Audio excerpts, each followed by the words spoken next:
नाज़रीन, आज बदकारी और शराब की आदत छुड़ाने का तजर्बा किया हुआ अमल लेकर हम हाजिर हैं। तो आइए वीडियो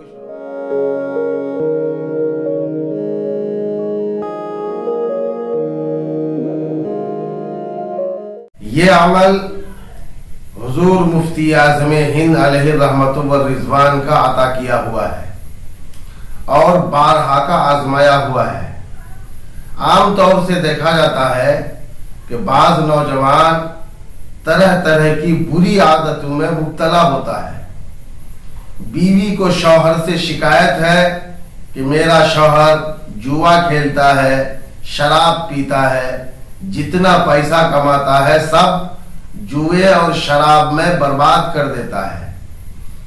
कहीं ये शिकायत सुनने में आती है कि गैर औरत के साथ नाजायज ताल्लुक रखता है। तो ऐसे आदमी के लिए ये तरकीब अमल में लाएं। दोस्तों, ये अमल 7 जुमेरात का है।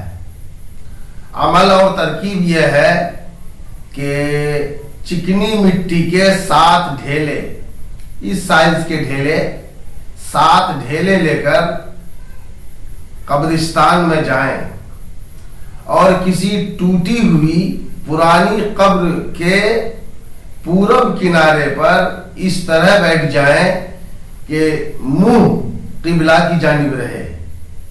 फिर सूरह यासीन शरीफ एक बार पढ़कर उस ढेले पर दम करें। दम करने के बाद ये कहकर कब्र में डाल दें कि इलाही फला बिन फला, फला बिन फला में उसका नाम और उसकी माँ का नाम लें।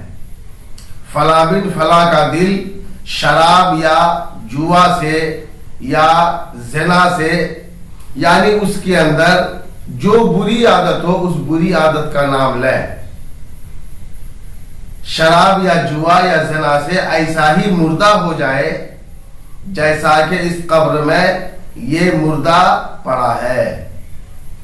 इसी तरह दूसरे बार पढ़कर दूसरे ढेले पर दम करके उसी तरह कहकर कब्र में डाल दें। तीसरी बार पढ़कर तीसरा ढेला में उसी तरह करें। 7 ढेले में 7 बार पढ़कर दम करते जाएं और कब्र में उसी तरह कहकर डालते जाएं। एक जुमेरात 7 ढेले में पढ़ना है, फिर दूसरे जुमेरात भी उसी तरह 7 ढेले में पढ़कर कब्र में डालना है। फिर तीसरे जुमेरात यानी 7 जुमेरात तक इस अमल को करें, इस तरकीब को करें। इंशाअल्लाह ताला इस अमल और तरकीब की बरकत से बदकार इंसान नेक और साले इंसान बन जाएगा और उसकी सारी बुरी आदतें खत्म हो जाएंगी। अल्लाह ताला तमाम मोमिनीन को हर बुरी आदतों से महफूज रखे।